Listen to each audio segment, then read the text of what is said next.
everybody, it's Matt Clark at the new Matt Clark, and I'm here today, and I just want to say thank you to all the new subscribers. I really appreciate the love that I've been getting just in this short amount of time, and I hope that I can keep it up and keep you all happy. I'm going to tell you guys a story about a prison riot that I was involved in, and why this is not fun, and if you have any intentions on going to prison, you should probably avoid these situations at all costs, because they are not fun. So I was in Joyceville. This was December 2012. They had just moved a bunch of us over from the AB side to the CD side because they were splitting the prison halfway for half assessment, half population. And you know, this is the way it was. So we were all crowded in this one half of the jail, and I was up on 4C, and our lockup was about 10:40 at night, and there was this guard Haley. He was a young guy, but he had a real issue with trying to be authoritarian kind of guard. You know, like he wanted to really clamp down on us. So at 10:20 one night, he came to try to lock us up early, and we're like, "Nah, man, you're not locking us up early. That's not fair. 10:40, come back." He's like, "All right." So this is on a Saturday night. Sunday morning, he comes in like 7 o'clock in the morning and starts booting everybody's doors, opening everybody's cells up, tells us he's going to do a card search, which means he's going to check everybody's cell and go through all their property to make sure that everything is on their property list, and anything that's not, he's going to take away, which, you know, there's a lot of guys that don't have nothing, and that's how they got all their stuff, so they'll lose everything. You know, this riled up the block and really got everybody agitated. And, you know, things started getting heated, and, you know, they started yelling back and forth. Guys came out, started screaming at him, and he ended up smashing the front door of the range locked. And then later on, he had come in, you know, guys kept beaking off, and he had come in and tried to lock us down, and guys had refused.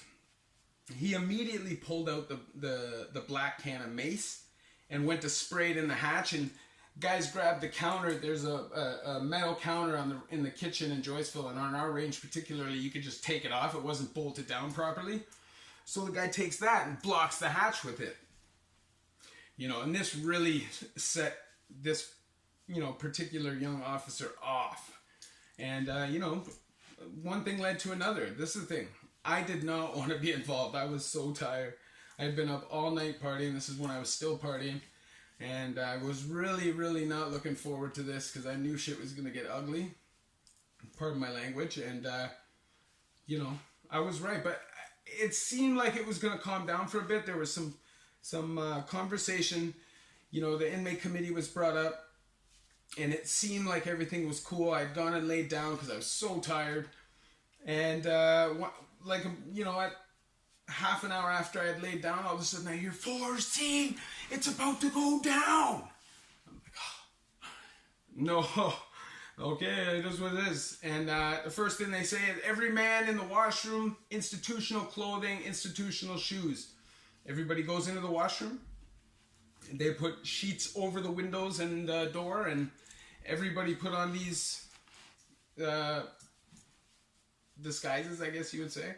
And it wasn't like, you don't have a choice. Like, this is something you have to be involved in. The smartest thing to do would be to minimize your involvement without making yourself look like a target. It's never good for a weak person in that situation. I think that they can easily become a target. So you kind of have to toe the line and you know, decide how far you want to take it, because there are consequences if they're able to pick you out of the crowd. So anyways, things started getting really quickly. As soon as the sheets came down, everybody just ran out and smashed everything. Pipes were smashed, water was leaking, and we were on the top floor, and the rest of the jail was not involved. This was a single range thing, and we knew that they were going to be upset. But this was a cause that we felt like they should have been riding for. And for the most part, they were. There was a couple people that didn't agree with it, but it is what it is. This is prison politics, and sometimes this happens. I know people had VIs come in, which is a visit, and wanted to see their fam, and etc., etc. So anyways, things keep getting crazier and crazier. And there's now water like a foot, you know, 3/4 of a foot deep all down the range. It's coming down all the floors of the building, shooting out all the electricals, all the TV sockets. Everybody down in the ranges below us is having to put all their stuff in bags and put it all on top of their beds. And, you know, shit just got crazy. All the windows got smashed and barricades were built at the end of both ranges. So all the beds, mattresses, desks, anything that wasn't bolted down, fridges, everything was thrown against these two doors, tied together with sheets. And it was funny because everybody was under the impression that these barricades were going to keep them out for days. There was weed on the range, the guys were chilling and burning, and it was not good. They were shooting this pepper spray because there was water on the ground. They couldn't shoot tear gas canisters in the range. So they were just pumping pepper spray in the range all day long. So it got to the point where as the day went on and on and on, the less you could breathe. So anyways, it got to a point where we thought, you know, it's going to be days before they try to get in here.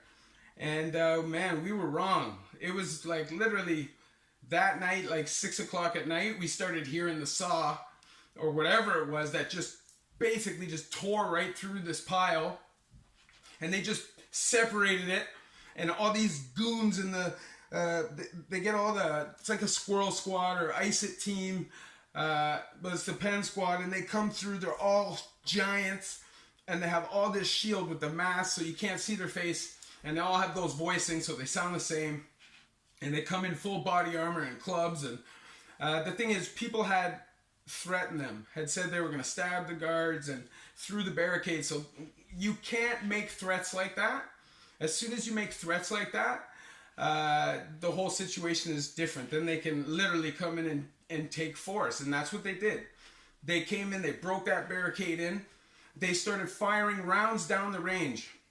And there's only one crazy person running back and forth, still throwing things at them. And they fired one round. They didn't hit him though. They didn't want to. They just hit a door and told him that if he didn't get in the room, the next one was going to hit him. And before that they had come in with the mask on and said, 4C, this is the Riot Act. If you do not return to your cell, we will use lethal force. Lethal force. Once you are read the Riot Act, they legally have the right to take your life. Anything in your possession, if it gets destroyed, they do not have to replace it. So when they were coming through, they were cutting everybody's wires on their Sony Explodes, TVs, smashing things. And we had all huddled into these cells, and there was probably 6 or 7 of us in each of these cells, and we had given up. Like, you know, once they started firing, and we didn't want to take it there, right? And they literally just open up the cells in Joyceville are really small. They're probably, you know, 6, I don't even know how big they are, but they're small, okay? And they literally open the hatch because they're steel doors with just a square bar section in the middle with a wooden hatch over top of it. And they open that and just dump a whole can of the black OC spray, which is like high-end, you know, mace basically.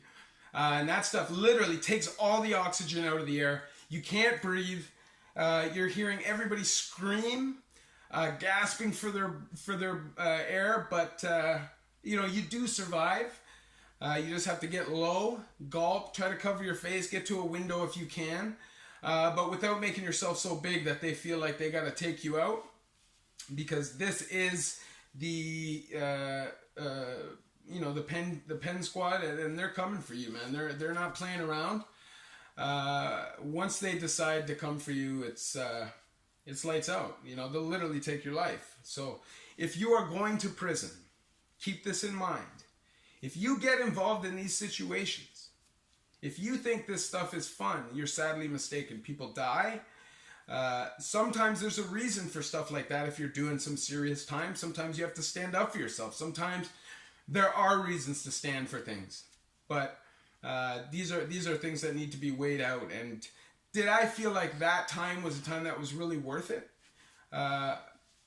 you know, it's not really my place to say, because it wasn't about my situation. It wasn't about my issue. You know, that was just, you have to ride for your block, and that's just the way it is. So keep that in mind, guys. After that, we all got taken out, and they put us in a shower, no curtain. There's a whole squad of them in front of you with shields, and they have a can of spray, like mace, and they're just pointing it at you, and they will light you up. You're in the shower, but they're letting you rinse off the pepper spray, but you can't move sideways or they're gonna light you up. They put us in a range that was shut down for assessment that they were in the middle of doing renovations on.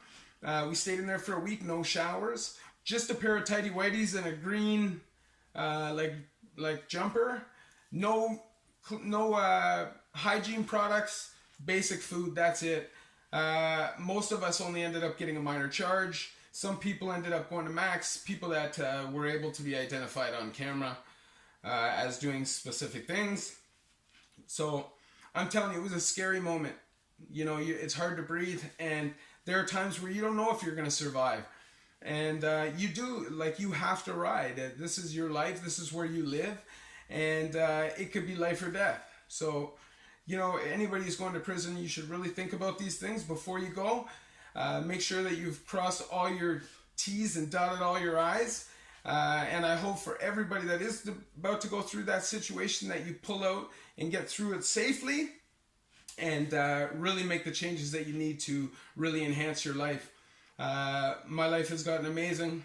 I work really hard, and at the end of the day, I'm happier than I've ever been. I will continue to put out these videos. I really hope that you like them.